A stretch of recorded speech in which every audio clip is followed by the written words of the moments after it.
So I got a couple of questions. See a show of hands. First question, has anyone ever heard someone else express the opinion that when we die we become angels? Anybody? Yeah, several. Okay. Second question, when you hear the word soul, what do you think of? What comes to mind? Is it an image of a ghost inhabiting your body, operating it the way a motor in a car makes the car go? Anybody? No? Okay. Well, that's good.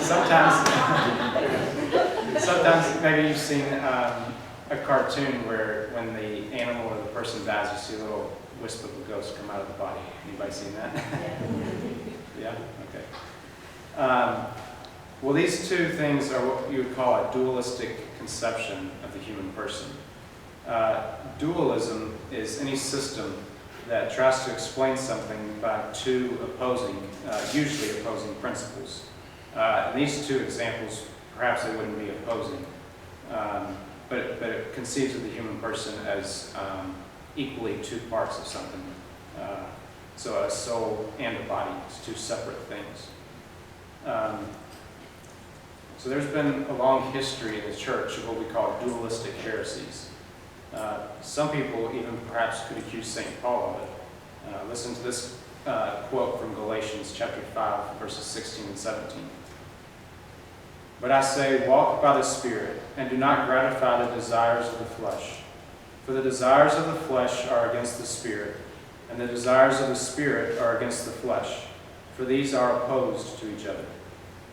So just on the surface of it, it looks like St. Paul thinks that we're two separate things, a soul and a body, and that these kind of war against each other. A second example of this would be the heresy of Manichaeanism, to which St. Augustine belonged before his conversion to Catholicism. Manichaeanism believed in a good world of light and an evil world of matter. And not unrelated to this would have been Martin Luther's idea that men are completely and totally wicked and depraved, and that God's grace doesn't penetrate and transform us, but it covers over, as was his way of putting it, it covers over our ugliness like snow covers a heap of dung. So that's a few examples, and here's one more. I want you to listen to this description. Spiritual beings came from God, the material world from an evil principle. Souls were angels imprisoned in human bodies. Marriage, continuing to imprison them, was illicit, while fornication, a less permanent union, was preferable. Suicide, releasing souls from their prisons, was the supreme duty. Abstinence and extreme austerity should mark the use of meat, eggs, and milk products, foods derived from animals, the issue of carnal intercourse. The incarnation, crucifixion, and sacraments involving material elements were the work of the evil principle. This is a description of the Cathar heresy, a dualistic heresy, and that's taken from a 2-volume history of the Dominican order by Father William Hennebusch, O.P., who was a member of the province of St. Joseph. So this heresy that Father Hennebusch described, the Cathar heresy, was the heresy that St. Dominic de Guzman, the founder of the Order of Preachers, spent his life working against. St. Dominic was born in 1170 in Calaruega, Spain. At the age of 7, he was sent to live with his uncle, who undertook his education. His uncle was a priest. At the age of 14, he was sent to the University of Palencia in Spain and spent 10 years there studying. At the age of 24, in 1194, he became a canon regular in the Diocese of Osma. Then in 1203, at the age of 33, a significant number there, he encountered the Cathar heresy, or the Albigensians, in southern France for the first time. He was on a political mission with his bishop. They were sent to arrange a marriage for the son of the King of France, King of Spain. So he was in France, and they encountered these Cathars. The year after that, 1204, he was commissioned by Pope Innocent III to preach to the Cathars. And he spent the rest of his life until he died in 1221 in preaching. And as part of his efforts, he founded the Order of Preachers. So as I just described, the Cathars were dualists. They posited that they posited that there were two principles to explain the created world. There was one principle, an evil God that created matter. And there was a second principle, a good God who created the spiritual world. As a result of viewing all matter as evil, they had a conception of the human person as evil. Like I said, souls were imprisoned in their bodies. So we take this, and we have the two opening questions that I started with. At least one of them was familiar. So we see that there's still dualistic conceptions today in the way that we think about the person. So what should our response to these ideas be? Well, what was St. Dominic's response? We'll take a look at his life now and also include some of the works of his Dominican sons. So to begin with, Catharism was an offshoot of Bogomilism. Bogomilism was started by a Bulgarian priest in the 10th century, whose name was Bogomil. He was greatly influenced by different strains of Eastern dualistic and iconoclastic heresies. He did away with all sacraments, all the prayers, and all liturgies except for the Our Father. He also taught contempt for the official church, so for the church hierarchy, especially the Pope. Bogomil was a dualist who believed that the world, that all created matter, was evil, but he wasn't an absolute dualist. So he believed that there was a good God that was responsible for the spiritual world, and also an evil God. He believed that the evil principle responsible for the material world was just a fallen angel, not equal to God. When his heresy spread to Constantinople, though, people turned it into absolute dualism. So they made the two gods, the two principles, equal and competing. Crusaders returning from the Second Crusade brought Bogomilism to Western Europe, where its adherents were labeled Cathari, which was a traditional name for Manichaeans. So this was the dualistic heresy that St. Augustine belonged to. This would have been in the 300s and 400s was the time frame for that heresy. So both of these absolute and moderate forms of dualism took root in Europe, especially in southern France, where they were mostly absolute dualists. They are also called Albigensians there because of one of their strongholds was a town called Albi.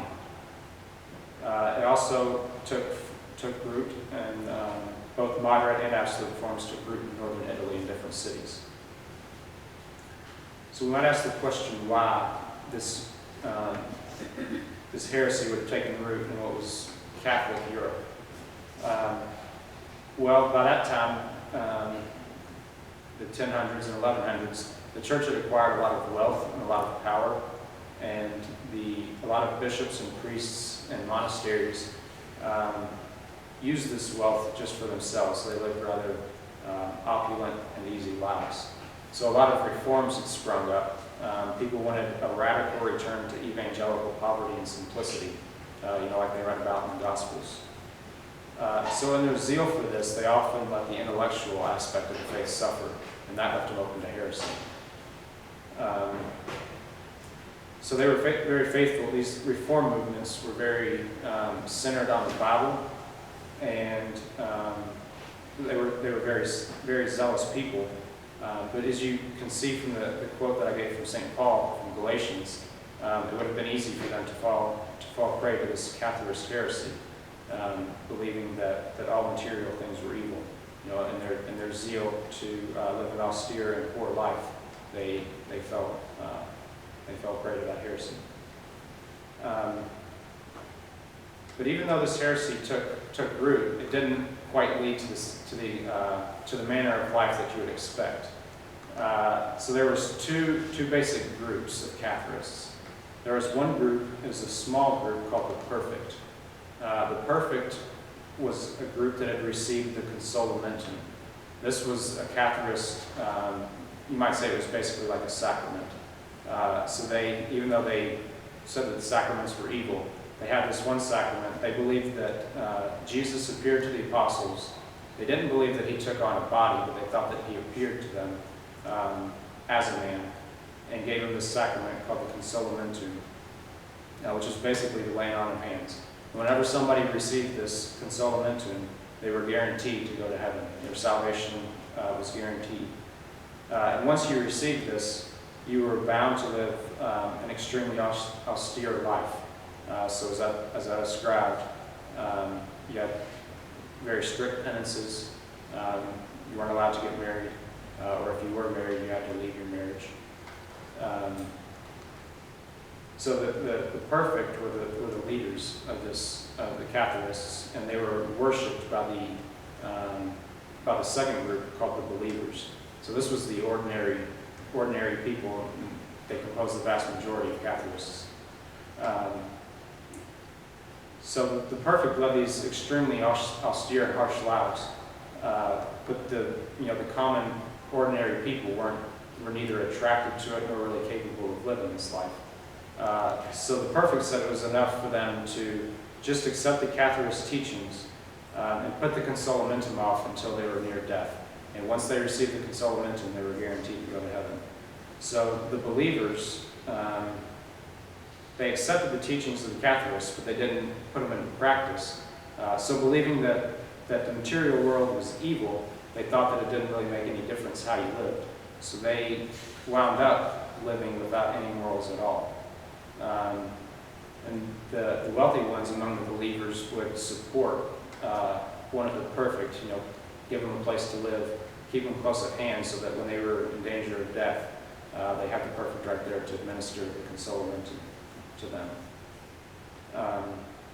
In the organization of Catharist life, women played a big role. The leaders of the heresy realized that a very easy way to convert people was having mothers teach the doctrines to their children. They also they had communities of women that set up schools to educate the poor. They educated them in the Catharist doctrines. So we have this description of Catharism here. And let's take a look now at what St. Dominic's response was. It'll help to first get a picture of what kind of man Dominic was.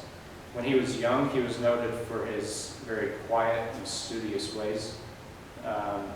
He often enjoyed reading his books and studying rather than going out and partying with his friends and with other men.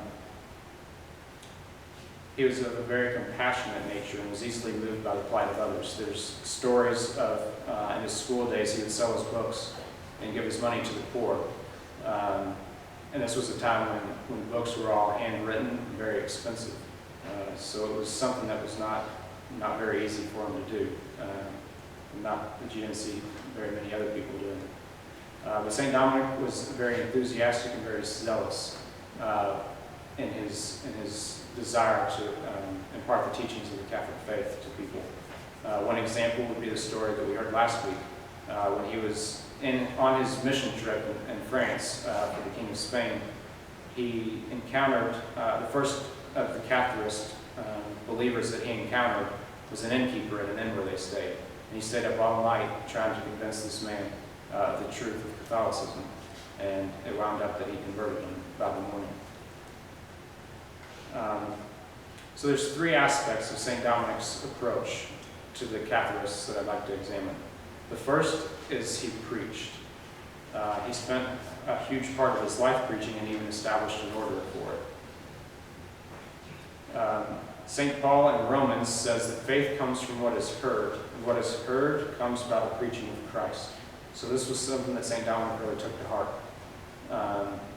And he preached the truth and the beauty of Catholicism. He preached that material creation is good.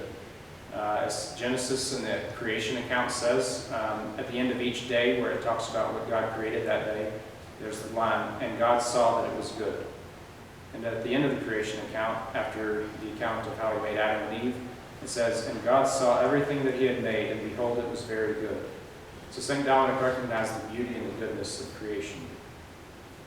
The current catechism tells us that each creature is willed by God and reflects in its own way a ray of God's infinite wisdom and goodness. So because St. Dominic really believed this, he believed that man had to be good too. Man, he thought, was not an angel trapped in a body. He wasn't half man and half body, he wasn't half body and half soul. He wasn't either just a body or just a soul. He believed in the unity of the human person. The Catechism sums this up well. It says, man, though made of body and soul, is a unity. Through his very bodily condition, he sums up in himself the elements of the material world. Through him, they are thus brought to their highest perfection and can raise their voice in praise freely given to the Creator. For this reason, man may not despise his bodily life. Rather, he is obliged to regard his body as good and to hold it in honor, since God has created it and will raise it up on the last day.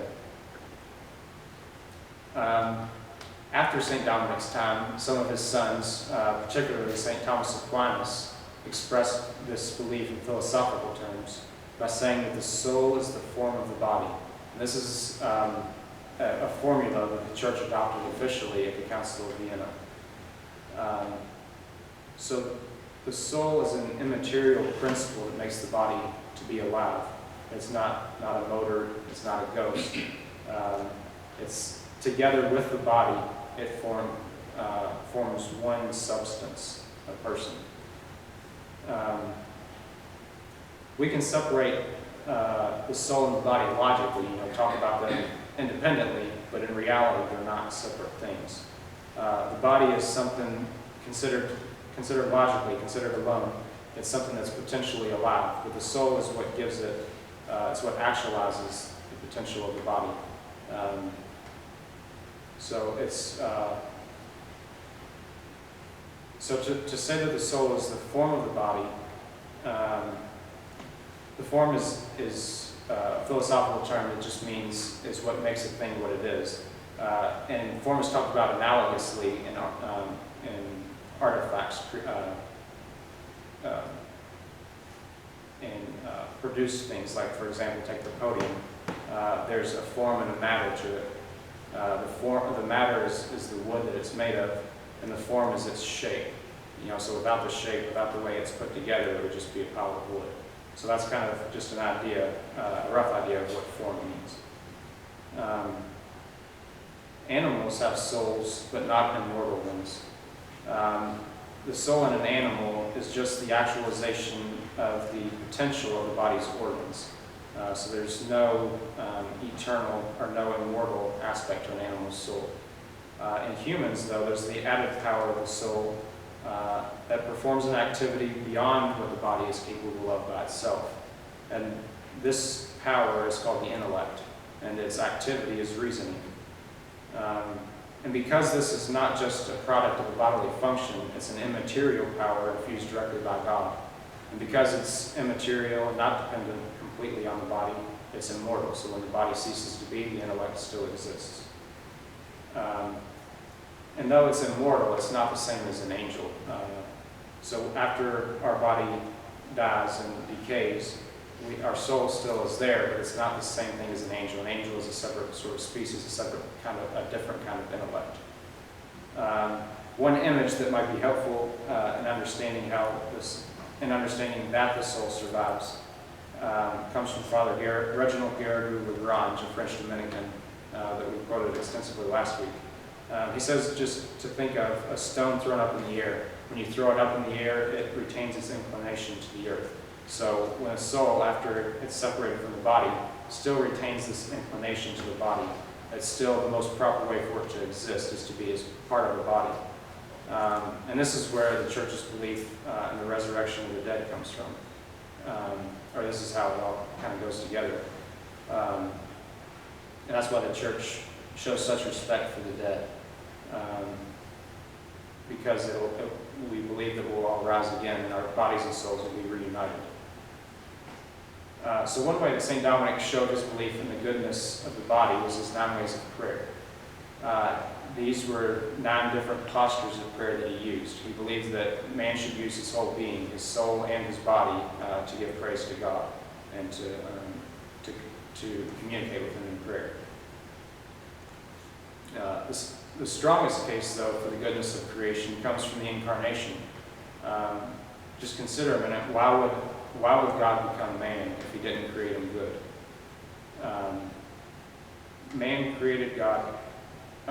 God created man good and wanted to restore him to goodness. Saint Ignatius of Antioch, I think it was, said, "The glory of God is man fully alive." So God wants us to be completely united with him. He wants our minds and our hearts. He wants our whole being to be dedicated to him. Psalm 50 asks, this is God speaking, "Do you think that I eat the flesh of bulls or drink the blood of goats? Offer to God a sacrifice of thanksgiving and pay your vows to the Most High, and call upon me in the day of trouble. I will deliver you, and you shall glorify me." So it's not some just outward actions that God wants. He wants our whole being to be oriented to him. St. Dominic had a great devotion to Christ and his humanity, especially in his crucifixion. The last aspect of the Catholic faith that St. Dominic really emphasized was the sacraments. As I said, the Cathars did away with all the sacraments, except for sort of the consolamentum is similar to a sacrament. But Christ instituted the sacraments because he realized the way that we learn as men. We learn through our senses. So God instituted outward physical signs in order to impart his grace to us. Take, for example, baptism. The outward, the physical sign is water. There was nothing intrinsic about water that God had to use it to impart his grace. But that's what he chose. He wanted a physical sign in order to help our faith. And God's not bound by his sacraments either. When we receive them worthily, we're assured, we know that they impart grace. But they don't have to always work that way. So the church, for example, believes in baptism of blood and baptism of desire, in addition to baptism of water. So if somebody believes in the faith and wants baptism, but they die before they can receive it, the church doesn't condemn them because they didn't actually receive the baptism of water. Another sacrament that St. Dominic was really devoted to is the Eucharist. He was always very faithful to the Mass, and often went out of his way. He traveled a lot, so it was often required a lot of inconvenience for him to get to the community Mass each day, or to different community Masses of places that he was traveling through. But he always made that effort. So here, that's the first aspect of St. Dominic's response, was the preaching the truth and beauty of the faith. The second aspect of St. Dominic's response to Catharism was his imitation of apostolic poverty.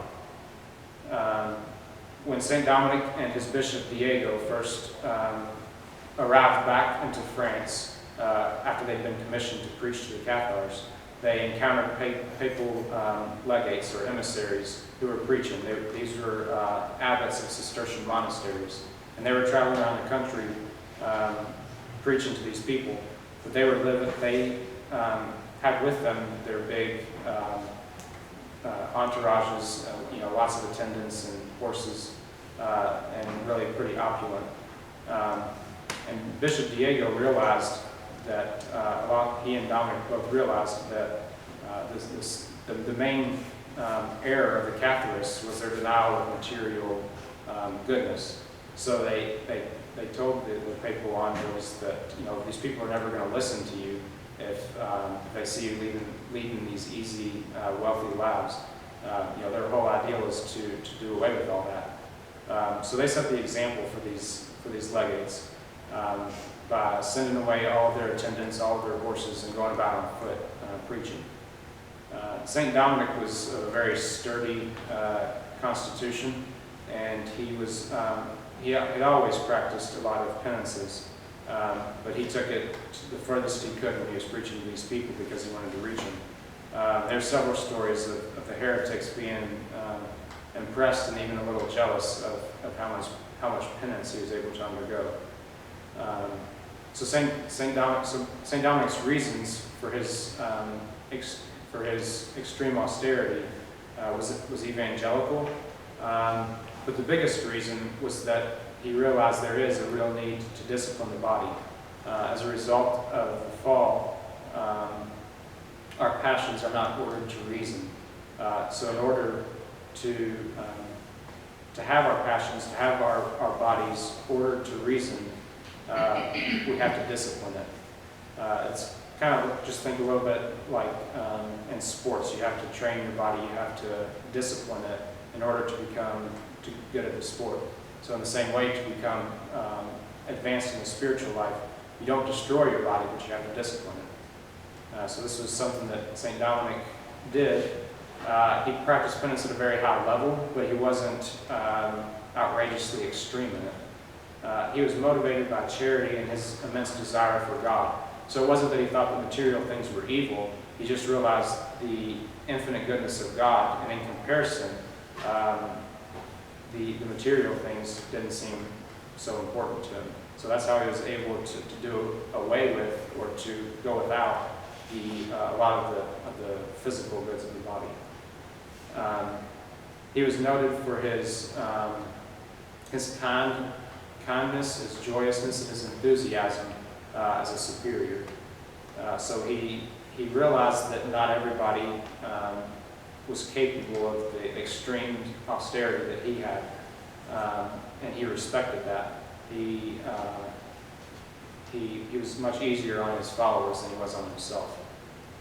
He also respected the freedom of people, of his friars.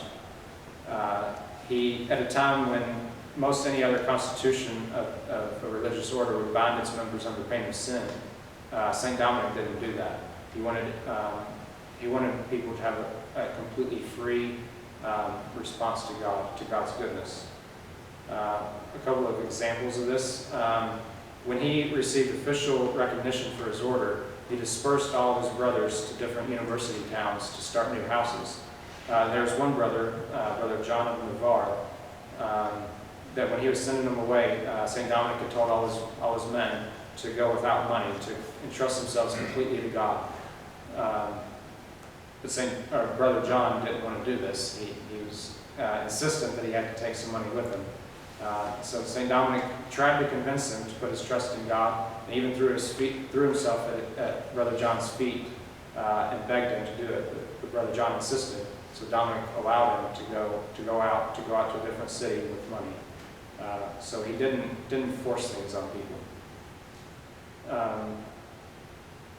So that's the second aspect of St. Dominic's approach, was his apostolic poverty. The third aspect of his approach to the Catharists was he took what they had that was good and ordered it to God. So I mentioned that the Catharists had communities of women to take care of the poor and to teach the poor the Catharist doctrines. Well, early on in his preaching mission, in 1206, St. Dominic decided to form a community of nuns to pray and to teach the poor the Catholic truths.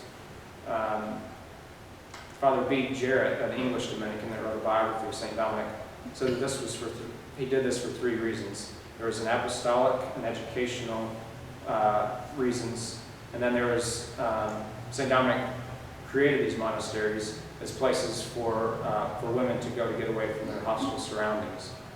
So if they were in a Catharist house and needed to get away, they had these communities there, and these communities supported St. Dominic in his mission by their prayers. So that's the three aspects of St. Dominic's approach. Now I'd just like to summarize a little bit and fill in a few details.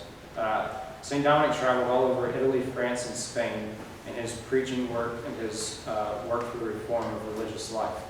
He did a lot of work with nuns, founded new monasteries, and reforming old ones that had become lax. And this was women. He also had a lot of influence on other men's religious orders.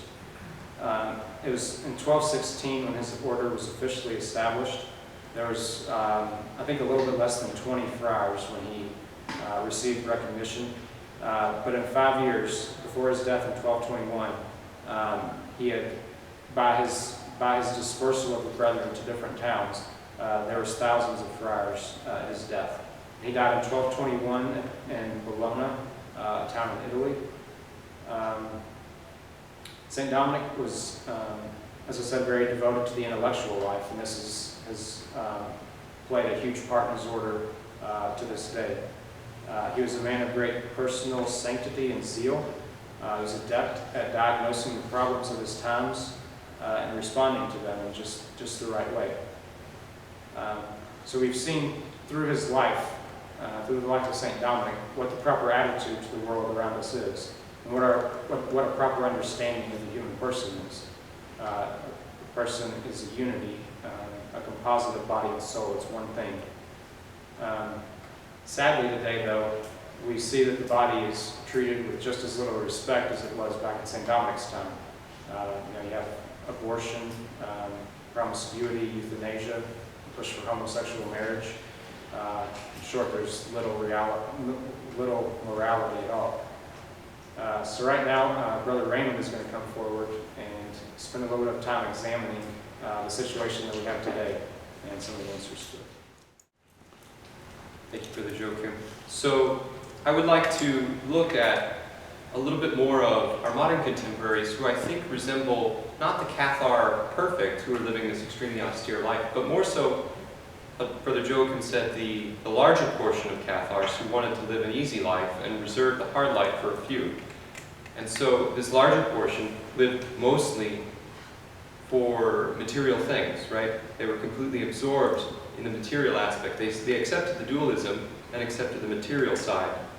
So I think this is in some way how a lot of our contemporaries are. And for whatever reason, today there are a number of people who hold that man can be reduced completely to his material elements, and that everything about man can be explained simply in terms of matter. Now there's two reasons why this might be attractive. So one is that the soul is not directly observable, right? We only know it by its effects. So if someone might say, well, tell me there's actually a soul. Tell me that man has a soul. You can't see it. You can't put it under a microscope. How could it be real? So there's this notion about. Also, this reduction of man to material is attractive because it allows us maybe to not live up to our true dignity. So to say, we blame all of our problems, all of our sins on our nature. Say, well, it was determined to be that way. I don't have any control over myself. I'm really not that different from an animal. I'm not really free. And also this can be tempting in the way we treat others, and naming some of the social ills that Brother Joachim just mentioned. And so I think I just want to give a little bit of a few philosophical arguments that might help us in responding to some of our contemporaries, and responding to some of these notions that are out there. And again, philosophy is useful because precisely because it can help us refute these errors, and also help us to receive the faith, the revelation of God, all more fruitfully, and be disposed to it all the better. And so, what I'm going to say might touch on what a little bit of Brother Joachim's already said, but again, I want to approach it from a little bit more philosophical angle. And so, I think, first of all, in order to understand the soul correctly, we want to broaden the notion of soul. I think usually you only hear soul used as something we attribute to human beings. But like Brother Joachim said, we can speak about souls that even plants and animals have, in the sense of a principle of life, right? It's what makes a thing to be alive. And in that sense, all living things have souls. It's sort of what it means to be a living thing.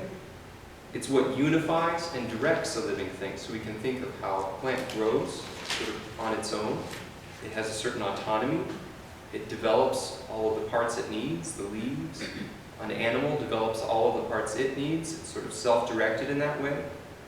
But it's interesting to see, even at this animal and plant level, that the soul is something somewhat immaterial. It's not visible. It's not a little ghost like we see in the cartoons.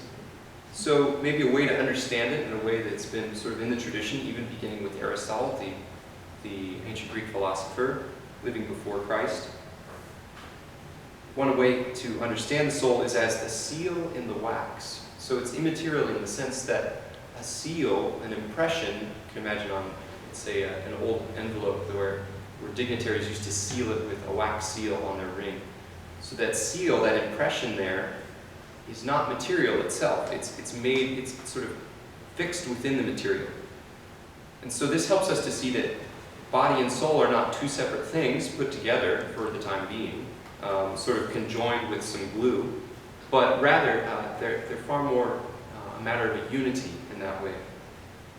And we cannot see or measure the soul, but of course its effects are visible. So when you say, well, how do I know that it's a soul? Well, it's alive. You know, how do I know you have a soul? Well, I can see that you're breathing. But quite simply. Now, the case with human beings is a bit different. It's a whole sort of different order. It's higher. We are higher than mere plants and animals, brute animals. And this difference is not just a difference in degree. So we have this popular notion that the only thing that separates us is that we have a much bigger brain. We've evolved and have a much bigger brain than other animals. And thus, the difference between us and animals is explainable merely in terms of that physical difference. But man has a unique place in creation, as created by God. Between beasts and angels, we're both bodily and spiritual. And this affects us in every aspect of our lives, even the way we know things. So this is tremendously fascinating when we think about the fact that the human intellect is so profound that we can know pretty much all things, right? So that there's no limit. I'm not saying that a given man could read and study and know all things about everybody, right? Because God alone knows everything. But we could, there's basically no particular limit to what we could know. So in this way, the human intellect is potentially all things. It could potentially house within itself all things. And this is a sign that the intellect has an operation. It does something that's completely independent from the body. It doesn't rely on the body for this. And God has created things in such a way, especially when we speak of living things, that they have natures. And as human beings, we can come to know those natures. Our intellect's able to penetrate and to grasp what something really is. So when I see a squirrel, I can say, that is a squirrel. I know its nature. And I know it not just as this squirrel I saw on this day here, but as a squirrel in a certain universal way, in a way that's apart from all sort of conditions of matter and time. And I think for this, I can appeal to an excellent little book on human nature, just sort of an introduction to the study of human nature. And this quote, from which the author is citing, is from Charles Journet. It says, "I look at things around me.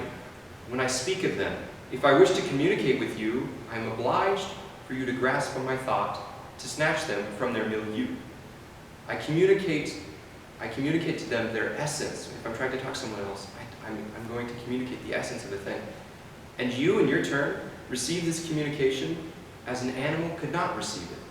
You receive it as despatialized, if you can tolerate some of these made-up words, despatialized and detemporalized, so outside of the particular conditions of matter and space.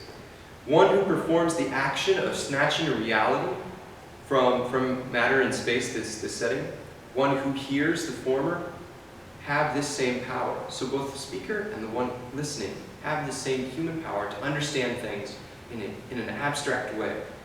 And this, as a result, we have language. So a lot of people, will raise the corresponding objection and say, oh, whoa, okay, human beings have language. Well, animals have language too. Just look at them. The dolphins, they talk. The parrots, they speak back to you. The chimpanzees, they know what they're saying to each other. You can see all this. And I think it's a fairly easy response to say, but not in the way we do. They don't give lectures in churches on Monday nights. They don't make dictionaries where you just take one concept and take it out of time, out of a particular instance, and define it in terms of all of these abstract notions. They don't do that. So there's a whole different order at work here. It's not just a change in degree. We're able to understand things in a universal way, and that's one of these signs of the dignity of our intellect. Now, another way that we can come to see this is not only is our intellect, in a sense, able to understand universal things, but what we want is big, and it's bigger than in the here and now. We can, in a sense, have this infinite desire. So let's say I showed up to your house with a dump truck of $100 bills, you would say, well, thank you, Brother Ray. When are you coming back? You can imagine there's, in a sense, a desire for more and more in a way that we won't be satisfied, and that is only, in a sense, satisfied in God. And St. Therese made this same sort of statement universal when she said she was presented with her older sisters had outgrown a lot of the doll toys they had, so like the doll clothes and the doll toys. And so they came to her and another younger sister and said, what would you like to take from us? What would you like to take? And one sister said, oh, I'll take that, just this thing. And St. Therese said, I choose all. I take it all. So it just looks like a spoiled little girl there. But that same sort of desire for it all is what was able to lead her to truly desire God and to work and be transformed by His charity. And so, as Brother Joachim said, we can understand the soul as the substantial form of the body. The human soul is the form of the body, but not in such a way, this is from St. Thomas Aquinas, not in such a way that it's merged in matter or entirely embraced by matter. In the case of brute animals, that's non-human animals, the soul has no independent operation. But with the human beings, we can speak of the soul not just as a principle of life, but as a spirit. And so, we can understand that the human intellect is vastly different because we can understand things in a universal way. And as a consequence, it sort of flows from this, we can see that even I'm just using philosophy, even using just reason, we can see that there's a sense of immortality. We can understand that the human soul survives, right? So things pass away by being corrupted, but because the soul is utterly simple, doesn't have parts, it is not corrupted. So, we can understand how when things pass away, they decay by breaking up, but the soul, which isn't composed of things to begin with, doesn't break up. So it doesn't, it exists forever. Now, again, I said we know in a way that's outside of time. And this is, I think, the more interesting argument. You could call it the argument from the desire for the everlasting, or you could talk it up even more if you want. But we understand that desire follows upon knowledge. So the old out of sight, out of mind, well, it works the other way. Insight, in mind. And how often have you been in a room, not hungry, but when someone starts eating, I could go for some ice cream, I could go for some candles right now, It's amazing how it's like that. So that I say just to show that when we know something, desire always follows upon knowing something. So the intellect apprehends what exists absolutely and for all time, things outside of matter and space. And because our desires follow upon what we know, it desires to exist for all time. So this is a sort of sign of our immortality. The desires we have can be satisfied too. So we can, people accuse God of being cruel for X, Y, and Z reason, but He's not made us in such a way that it's impossible for us to be satisfied. In fact, He's gone out of His way to reach down and to give us every available opportunity to become satisfied, principally in Him. And so this desire to live forever, this desire for everlastingness is there within us. And I just want to show you, I think, an interesting dialogue that occurs between a father and a son in this movie, this Polish series called The Decalogue. Have any of you heard of it? So it was produced in 1988, but didn't come to the States until 2000. But it's really a modern masterpiece, at least the box says. But I'm inclined to think it actually is. But it's by Krzysztof Kieślowski. I'm also satisfied I was able to pronounce that. But in the first episode, there's this really powerful dialogue between a father and the son. And the son says, they're sitting at the breakfast table, and the father's reading the obituaries. And the son's sort of eating cereal. And he says, when someone dies abroad, out of the country, do they publish an announcement? The father says, maybe. If someone pays for it, they print it. The son waits a little bit longer. Why do people die? The father says, it depends. Heart failure, cancer, accidents, old age. The son says, no, I mean, what is death? The father responds, well, the heart stops pumping blood, doesn't reach the brain, movement ceases, everything stops. So the son asks, so what's left? And the father tries to come up with something. He says, what's left? What a person has achieved, the memory of that person. The memory is important. The memory that someone moved in a certain way, or that they were kind. You remember their face, their smile, that their tooth was missing. Anyway, it's too early. Why do you expect me to be clear so early in the morning?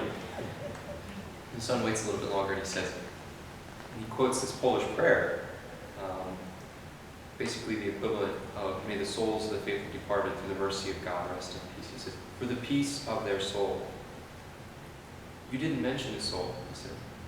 Father said, it's a form of words of farewell. There is no soul. The son said, Auntie says there is. Father says, some find it easier to live thinking that way. And you? Me? Frankly, I don't know. And then it goes on to say that the son was prompted to ask these questions upon seeing a dead dog, a dog that he was familiar with, one that scrounged around the apartment complex.